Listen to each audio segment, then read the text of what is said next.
getting ready to dye my Woodwardia fern. And this is alder bark. And what you want to do is you want to just get the little chopped thin layer from the alder tree, so you're just getting the bark. Once the bark is exposed to the air, it turns this beautiful red color. And you can see here I've already started to pound some and put it in water, and how it's turning the water is pretty red. And then my fern is going to soak in that overnight. Might do it a couple times depending on if I'm happy with the color or not.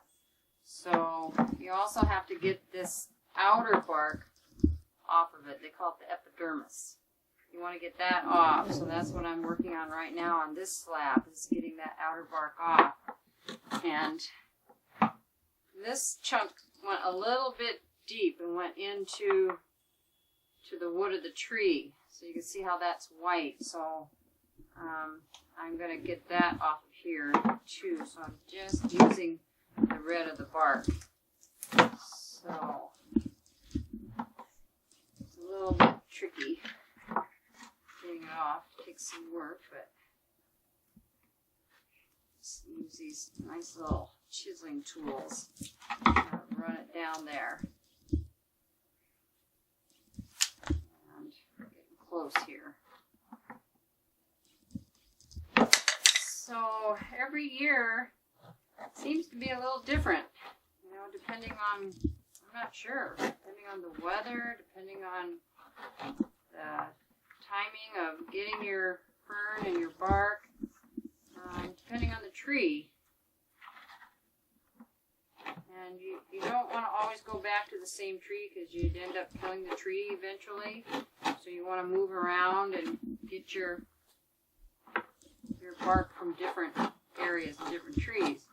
But you will get different colors depending on the tree, and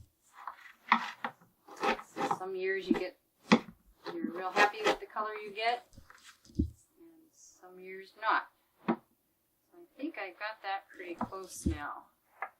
And then what I'm going to do is I'm going to move that back, just come down here and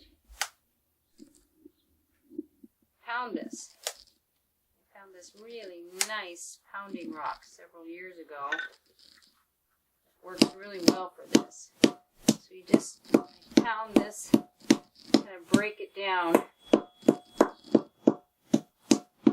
Get it, you know, powdery, just broken down, so that once you put it in the water, the color comes out.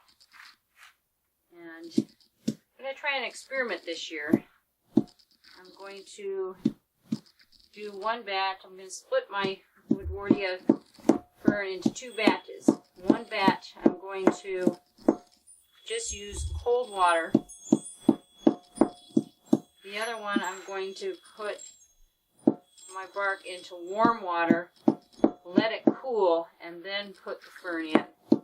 Just kind of wanted to experiment this year and see if I notice any difference.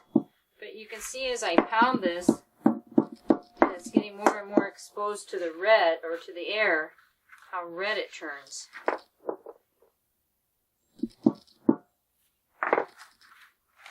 And just kind of throwing it in there and letting the color come out. And once I get enough,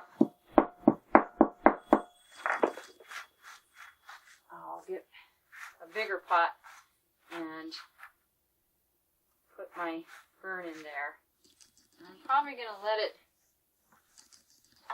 sit overnight and take it out in the morning and let it air dry and see how I like the color. There's a little piece of bark in there.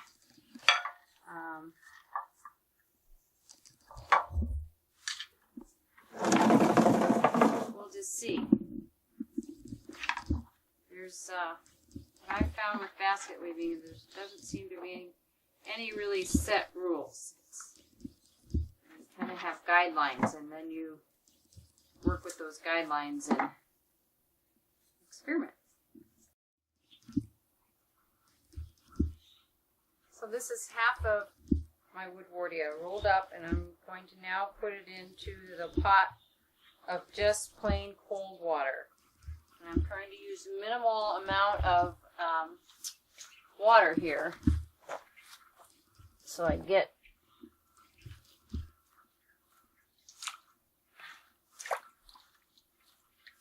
I don't think I need any more water there, but I am going to continue to pound some more bark and get it in here. And I may have to put,